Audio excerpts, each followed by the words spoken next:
It's time to bring out the BetterWorldian in all of us. Welcome to BetterWorldians Radio with your hosts, Ray, Mary Sue, and Gregory Hansel. BetterWorldians Radio inspires you with the people and ideas that are making the world a better place. You'll hear how small acts can make a big difference every day. Now, here are Ray, Mary Sue, and Gregory. Hi, and welcome to BetterWorldians Radio.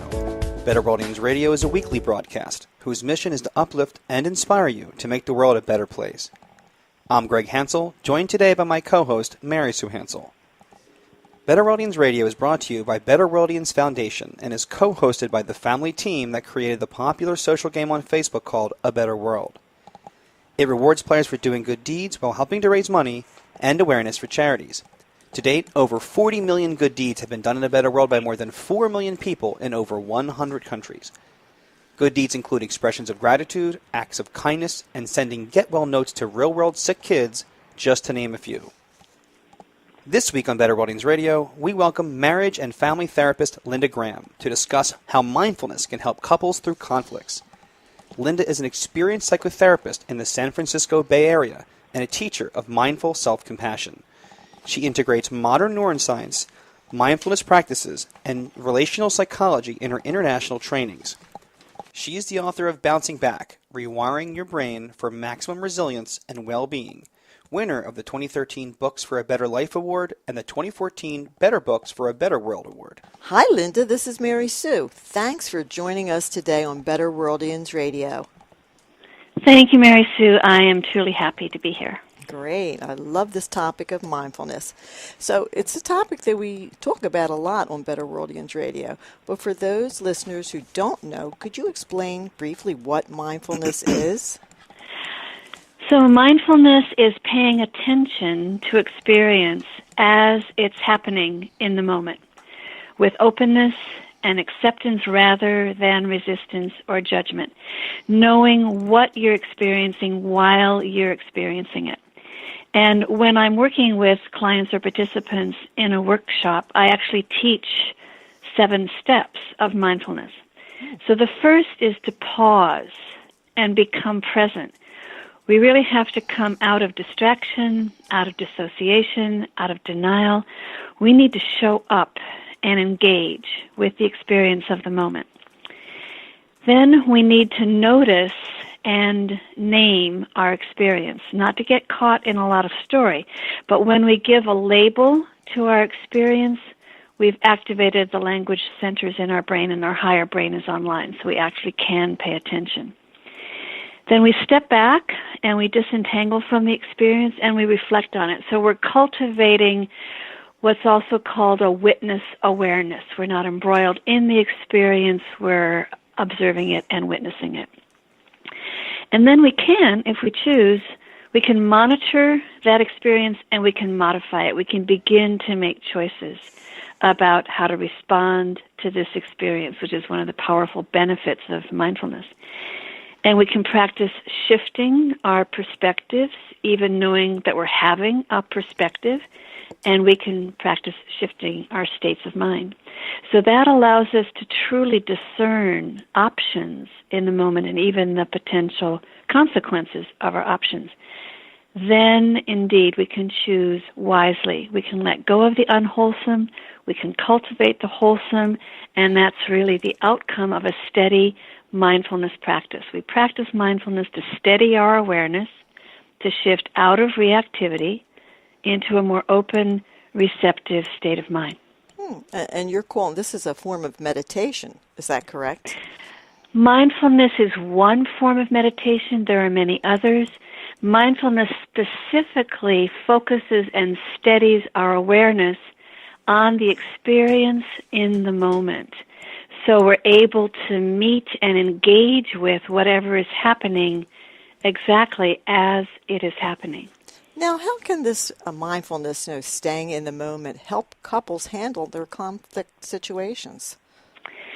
So each person in the relationship needs to pay attention to their own reactivity. And they regulate those reactions to create the space in their own mind to pay attention to their partner's reactions as well. So mindfulness helps create space for empathy, for perceiving, for understanding, for making sense of the other person's experience. So that makes it easier for each partner to take responsibility for their own part in the conflict. So this regulation of their own responses and fully accepting the other person's responses helps people take things not so personally. People can regulate their reactivity more quickly and empathize with their partner more deeply. So they can stay engaged when the conflict is constructive, and they can disengage more quickly when the conflict is destructive. It sounds like it calms down the whole conflict. It calms down the nervous system so that you can participate in the conflict more receptively and resiliently. Wonderful. There was a really interesting study that you mentioned in your article about at the University of Wyoming and Oregon. Can you tell us about that? Okay, so in this study, which was published recently in the journal Hormones and Behavior, the researchers were studying the impact of mindfulness on the stress hormone cortisol. So they had couples engage in conflict for 15 minutes. The stress levels go up, the cortisol levels go up. It's much harder to pay attention to your own experience or to empathize with your partner's experience when the cortisol levels have gone up. So they were interested in whether mindfulness could impact the effect of the cortisol and help couples calm down. And they found that couples practicing mindfulness while in the conflict, so they're paying attention to their experience, they're paying attention to their reactions to their experience. When they were practicing mindfulness in the conflict, they could recover their equilibrium and reduce their cortisol levels and return to a baseline equilibrium much more quickly. Now, of course, it helps if people practice mindfulness regularly before they get into a conflict. It's much easier for the brain to steady attention when it's in conflict if the person has already trained the brain to steady their attention. That's really interesting. And they measured it by their saliva, taking some of that and measuring the cortisol levels in there. Is that something easy to do? It's fairly easy for a researcher who's practiced in doing that to do. It's a fairly simple lab test, yes. I thought I'd like to do that to myself in some of these situations. Anyway, you have 3 wonderful steps to help couples cool down during conflicts. And let's just talk about some of those. The first one you call attentional mindfulness. Tell us about that, please. Okay, so the researchers called it attentional mindfulness, and it simply means paying attention to your own experience. You're noticing what you're feeling or thinking. You're noticing that you are feeling and thinking. You're noticing how you're reacting. Is this wise and skillful? Is it habitual? Is it harmful? So when I'm cultivating this form of mindfulness with my own clients or participants, attentional mindfulness, I will ask a person over and over, what are you noticing now? What are you noticing now? Staying focused on themselves and their reactions. So they're not jumping over the net to shame or blame their partner for their partner's behavior. They're staying focused on their own experience and the reactions to their experience. Yeah, you mentioned that it's probably a lot easier if you're used to doing that in mindfulness, like being aware of your, what's going on in your body before you go, before you have a conflict. Then it's probably easier. I know myself, I am a mindfulness meditator, and I don't know if I'd be able to do that as easily if I hadn't practiced mindfulness, because now I do notice at all times. And so do you find that in your practice? Well, I find it's very, very challenging for clients to be self-aware and self-reflective if they're feeling frightened or angry or confused or overwhelmed or guilty or ashamed. So I try to help my couples normalize how normal it is to feel those feelings and to not have any shame or guilt about feeling those feelings. then it's a lot easier for them to pay attention to what they're experiencing if they're not feeling bad about what they're experiencing. We'll talk more with Linda about the 3-step process to help couples cool down in just a minute. But right now, I'd like to take a brief break and tell our listeners a bit more about our game on Facebook called A Better World. A Better World encourages habits of goodness, positive mindsets, and giving to social causes to make a positive difference in the world. Players do things like express gratitude, share acts of kindness, send get-well notes to real-world sick children, and more. You can find out more at betterworld.com. So now, let's get back to our conversation with marriage and family therapist Linda Graham. So hi, Linda, this is Greg. Hi, Greg. You were just chatting with Mary Sue about the steps to help couples cool down during conflict. The first step you talked about was attentional mindfulness. The second that the researchers mentioned that you highlighted was attitudinal mindfulness. So what is that and how does it work? Okay, so attitudinal mindfulness is being open-minded and curious about the experience you're having in a very open-hearted, accepting kind of way. So mindful self-compassion can be very helpful here too. Not only to be mindful, but to have compassion for myself as the experiencer of the experience that I'm having, and being accepting of my own reactions as I'm having them. So it tends to soften and kind of warm up the mindfulness. So how does someone negotiate the difference between kind of being in the flow of their emotions and letting it carried away, but being, having a mindfulness of their attitude and being able to accept it? So as we practice attitudinal mindfulness, or my name for it would be mindful self-compassion, it actually creates a distance between the emotional turmoil. We're not hijacked, we're not flooded, we're not carried away. We're witnessing, observing, noticing the experience, and actually having compassion, kindness, tenderness toward ourselves in that moment for having the experience keeps us from going into any more reactivity about it. It actually shifts the functioning of the brain in that very moment. It helps us come out of those survival responses into a more open, receptive, bigger picture kind of awareness of what's happening. So when clients or people practice this attitudinal mindfulness, being open-minded, curious, accepting, allowing, softening, it's a lot easier for them to notice without being carried away or flooded. Yeah, it's really interesting. I think many of us, if not most of us, have had that experience, when we're unfortunately indulging in anger, where there's that voice in the back of our head that says, I should calm down right now, I'm getting carried away, and then sometimes we just let that anger go. And mindfulness in some ways is kind of harness that voice that tried to calm you down and just be able to create that distance, I suppose. Well, the mindfulness helps us take whatever is happening not so personally. Right. Yes, I'm angry. A lot of people would be angry in this situation. Right. I've certainly been angry before, but I can choose. You see, the mindfulness gives us that choice point. I can choose how I'm going to respond to my own response.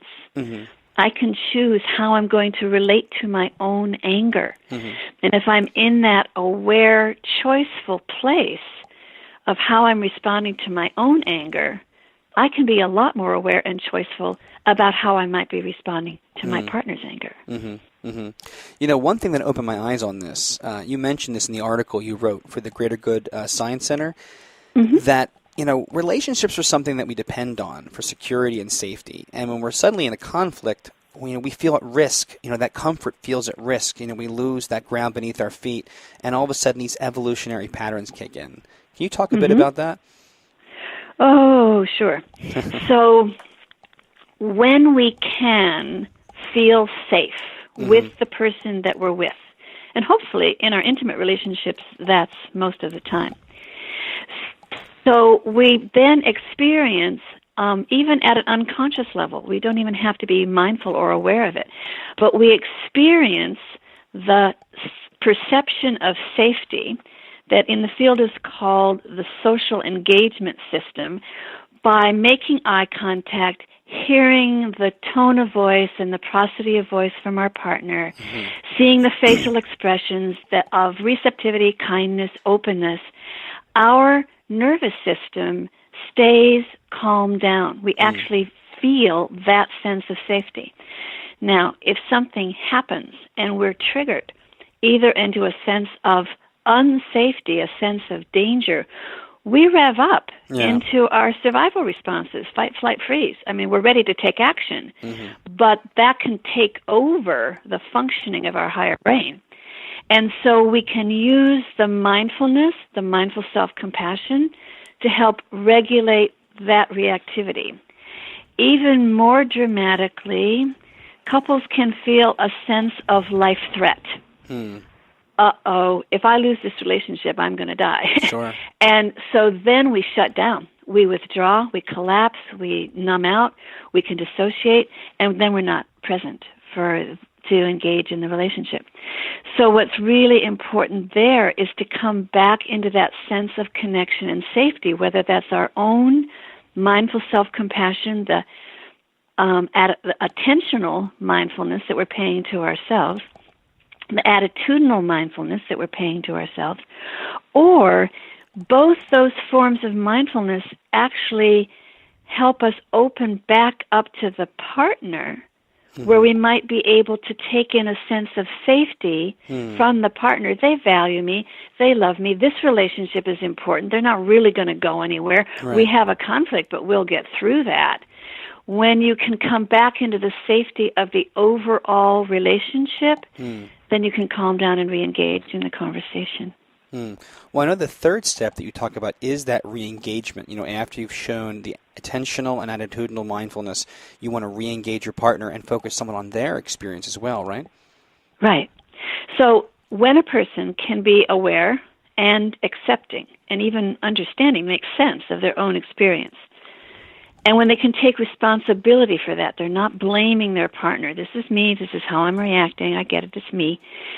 But not take everything so personally. I'm a human being. This is what human beings do. This is what the human nervous system does. Then it can become safe enough to turn attention toward the other person's experience and begin to pay attention to the other person's experience, to be open-minded, curious, receptive, ask questions, listen, take it in, so you can re-engage with empathy rather than a defensive attack or withdrawal. And the empathy the mutual empathy is what allows couples to resolve their conflicts. Sure. It was interesting to see also in the article how, you see the power of this process of using mindfulness to help couples cool down in conflicts, but you also noted some cases where mindfulness can't work or maybe doesn't work as well. Can you share some of those? Right. So mindfulness may not be enough to create the safety in the relationship for the couple to safely re-engage if one or both of those partners are engaged in destructive behavior, if there are verbal attacks, verbal abuse, if there's any threat of violence. So those behaviors have to be addressed first. The person has to calm down and come back into mindful awareness again, or the other person takes a time out and they withdraw for safety until it's safe enough to re-engage and resume the conversation, even one that has had some conflict in it. So, of course, we hope couples are mindful enough to pay attention to when their conversation goes in that more destructive direction, and they're able to take wise action to pull out of that. Yeah, I have to imagine that even people that have a tendency to be verbally abusive, if they begin to practice mindfulness, maybe even that helps to pull that back or to eliminate that. Well, it helps them take responsibility for it, and then they can make a choice about it. Yeah. Well, I have just one more question for you today. It's a question I ask in one form or another every week to all our guests. In this case, how do you hope mindfulness can help build stronger relationships and, in turn, make the world a better place? Okay, so mindfulness is a practice to help each person take responsibility to be present in the relationship and to be aware in the relationship, and to use the mindfulness to be less reactive or perceive and manage that reactivity more quickly, and to take ownership of their own thoughts and feelings and reactions rather than blaming the other person for them. And then taking the time to pause, to reflect on what's happening, and of course to reflect on your own reactions to what's happening, and to come to enough calmness within oneself to be open and interested and curious about the other person's experience. And one partner can even help the other partner attune to that experience. You can reflect on what your partner is saying and help them understand their own experience better. Then the couple can re-engage from this more receptive, accepting place, and from there, hopefully, resolve their conflict. Now, when we can learn how to resolve conflicts within our most intimate relationships, where we're the most vulnerable, if we can learn to resolve conflict within our own home and our own families, then we can begin to have the awareness and the empathy and the compassion that will help us resolve the conflicts in the larger world. You can learn more about Linda's work by going to lindagram-mft.net. Linda, thank you so much for joining us today on BetterWorldians Radio and helping us all be more mindful. Thank you for having me, Greg. I really enjoyed it. It's our pleasure. BetterWorldians Radio is brought to you by BetterWorldians Foundation, a 501c3 nonprofit whose mission is to make the world a better place by encouraging the very best in everyone. We believe it is essential to plant flowers, not just pull weeds. We focus on positive thinking, positive values, and positive actions.